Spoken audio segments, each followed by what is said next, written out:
Hi everyone, this is the Whispering Dancer, and as my name on here goes, I figured I should maybe talk a little bit about ballet and modern dance. So I'm actually going to give a bit of a history lesson on ballet and modern, and I'm going to talk to you about the different techniques associated with each of them, and some of the etiquette associated with ballet. And I'm just going to kind of talk and ramble about them. It's from an essay that I wrote, and I'm going to kind of read the outline of it and maybe add some things in as I go. So hopefully this is relaxing and maybe put you to sleep, because it might be boring for some people. But either way, hopefully it's just relaxing to kind of hear a bit of a lecture on ballet and modern dance. So dance has been around for centuries, and many cultures around the world use dance as a religious experience for honor to their rulers and for pure entertainment purposes. In Western cultures, there are two major types of dance that are most recognized, and those are ballet and modern dance. Ballet has a very long and rich history that started as far back as the 15th century. There's been a codified technique developed over the years as ballet has evolved, and there is a rigid set of rules when performing ballet, including the body and proper etiquette. Modern dance was actually formed much more recently in the 20th century. Modern dance is kind of considered a reaction to ballet's rigid system, and while the fundamentals of ballet are important in modern dance, there have been many changes by revolutionary dancers like Graham, Horton, and Cunningham, and we're going to talk a bit about those later on. But first, I'm going to talk about the history of ballet.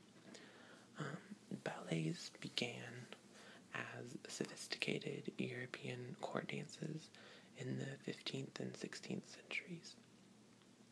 These dances were often performed by the aristocracy, and they were symbols of wealth and power. The need for master dancers led to the establishment of a danse d'école, which is French for school of dance, and it formed the basis for all ballet training today. In the 18th century, there was a very large growing popularity for ballet. The skill levels and the abilities of the ballet dancers were increasing, and John Weaver is known to have produced the first complete ballet called The Loves of Mars and Venus. The costumes at this time were also altered to allow for better dancing and for viewers to better see the dancers' bodies. By the start of the 19th century, there were many changes happening in ballet. Female dancers began dancing on point, which is what you call now when the female dancers dance on the very tips of their toes. And that's, today that's a staple of any ballet. You are expected to see dancers on point today. Also around this time, the male dancer was starting to become second to the female dancer, which led to a lower popularity for men as a career in dance. The Russian ballet at this time also boomed, while the popularity elsewhere was diminishing. The still famous ballets like The Sleeping Beauty and Swan Lake were actually choreographed in Russia in the late 1800s, which I think is very neat, actually. That's how far back they go, and that they're both actually Russian ballets.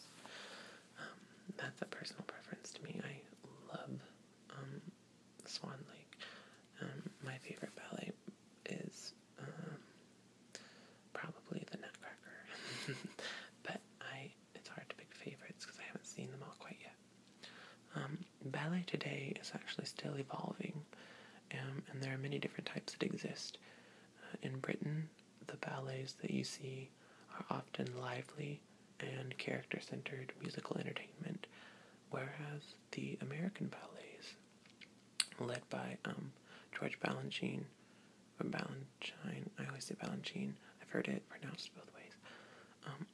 Those ballets from America are often plotless and are focused on pure movement. So American ballet is actually very focused on proper form and technique and the actual movement of the dancers as opposed to the stories that they tell. So now we can talk a little bit about ballet technique, and it's incredibly precise and it's very difficult to master.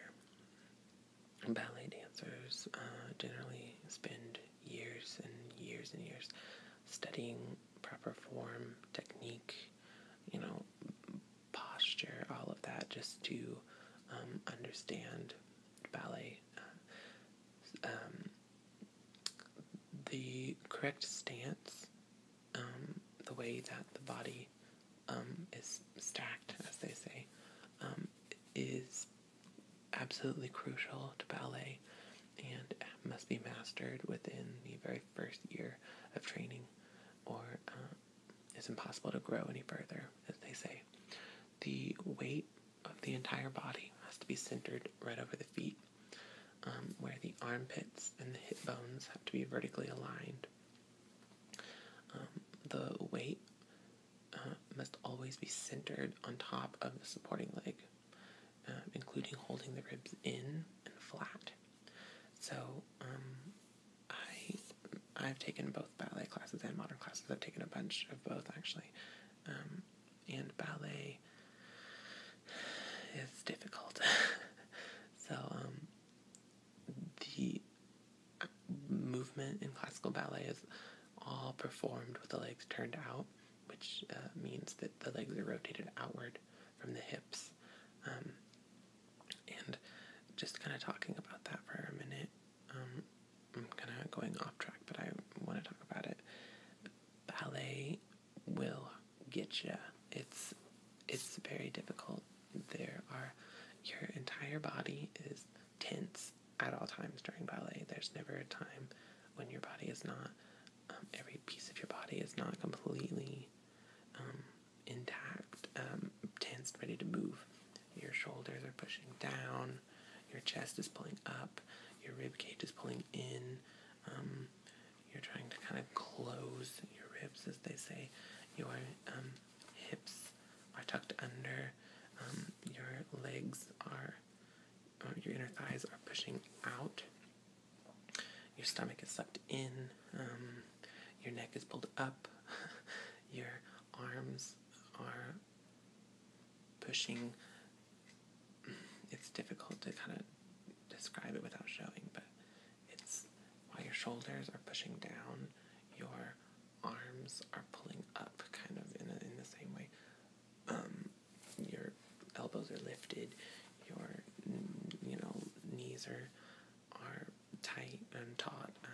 So it's very difficult, and that's just when you're standing. That's not when you're moving. So when you're moving, it gets even more complicated. But there are also a lot of strict classroom etiquettes that are followed by all classical ballet studios.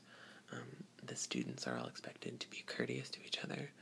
The piano accompanist and the instructor. Instructors are usually considered completely in charge, and their authority should never be questioned.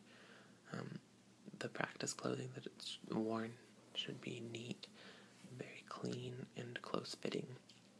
Jewelry is almost always prohibited because it is a safety risk when performing quick movements in close proximity to other dancers, particularly in partnering work. It's just not safe to be wearing jewelry that can get tangled or ripped from your body or stuck in someone else. It's scary. Also, class should be regarded regarded as a ritual that is cherished. Dancers and teachers are expected to thank each other and bow to one another for a wonderful class once it's finished. Classrooms are a very formal setting, and you're expected to arrive on time, work very hard the entire class. Dancers are always expected to finish an exercise that the instructors ask them to do, unless there's been an injury. It's usually considered counterproductive not to complete a variation, and finishing usually helps that mastering of mind over body mentality that's important in ballet. So now we're going to talk a little bit about modern dance. When we talk about this, we're going to kind of realize that it's a genre that started as a rebel genre. While Martha Graham is not considered the sole founder of modern dance in America, she certainly came close. Graham started her own dance company in 1926, and she broke with the rigid traditions of ballet to help create an entirely new dance form. She was famous for trying to convey emotions and ideas that were rejected by classical ballets, such as anger, sorrow, and death. Those are things that maybe are kind of touched on in ballet, but those are never central themes in ballets, and she wanted to kind of explore those. There was another dance radical named Merce Cunningham, and he was known to produce minimalist pieces rather than the grand castles and luscious forests that are known to ballet. He was even known to work with famous artists like Jasper Johns and Robert Rauschenberg. So he was big on minimalism, which was quite different from the ballets that you see with the crazy sets that they have. There were other famous dancers too that helped develop modern dance. Jose Limon was studied under Doris Humphrey and Charles Wildman, and he formed his own company and created a very distinctive style.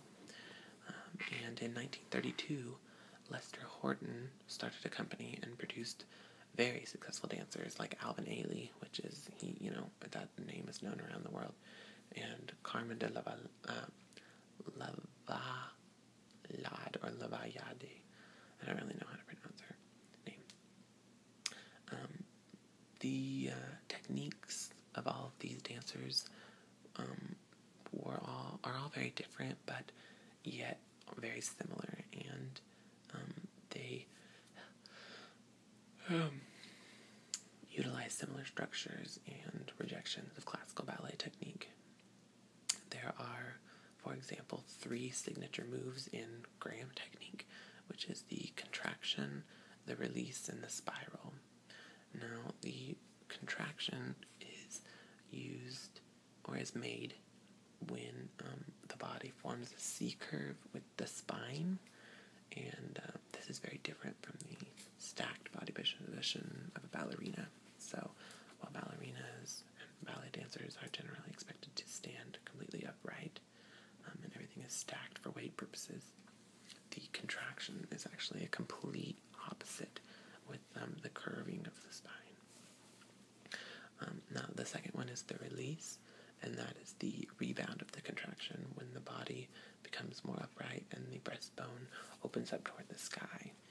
And that's also a bit of a rejection of ballet because you're actually pushing your upper body out, and kind of, the opposite. It's an arch as opposed to a contraction. And the spiral, which is the last one, starts at the pelvis and twists up and around as the dancer contorts the body to form the shape of a spiral. This is also quite different from the single direction body position known in ballet. So, the twist is where your body, your pelvis faces one direction, and then you kind of twist your entire upper body to face a different direction. That's called a spiral. And while there are no codified terms of the Limon style, there are some general themes. he encouraged breathing throughout the entire body, and as well as expanding the body's range of motion. His technique emphasized bouncing, swinging, and very percussive movements. These themes are generally not seen in ballet. You don't see percussive ballets, and you don't see ballets where people are swinging around. It's very there's lots of brushing in ballet, and not a lot of bouncing. And then we have Horton technique, which was created to be not destructive, but kind of healthy. Horton believed that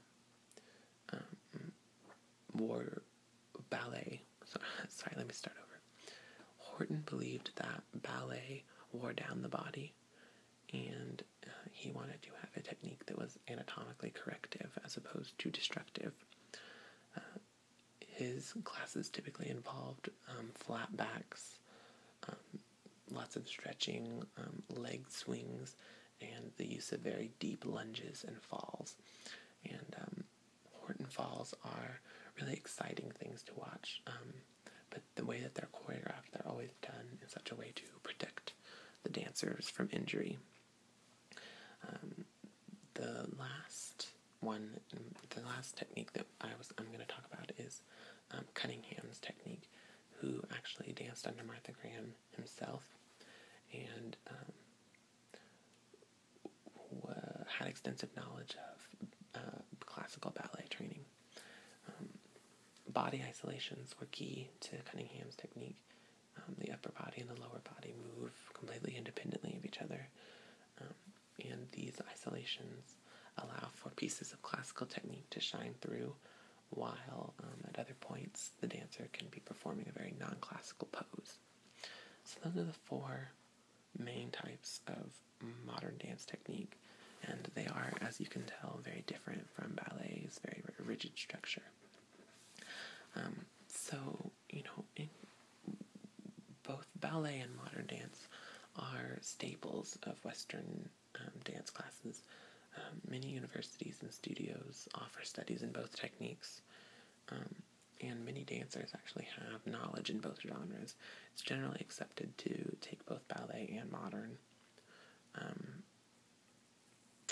It's just become a very normal thing to do in studios today. The differences between ballet and modern are still very prevalent. However, there is quite a big push recently to blend the two forms together and represent the totality of Western dance in one art form. Whether or not that's something that everyone agrees on is something that we should do is, up to debate. But I personally love the mixing of the two. I like watching ballets that are done to very modern ideas and themes, and but that's my personal preference. So hopefully either you've fell asleep by now, or you are somewhat relaxed and stuck through the whole video. You can leave comments and suggestions at the bottom, and I know I don't make very many videos very often, but I'm a pretty busy person, and I kind of do these as relaxation for myself as much as I do for hoping that you're relaxed. So let me know what you thought, and I'll talk to you guys later.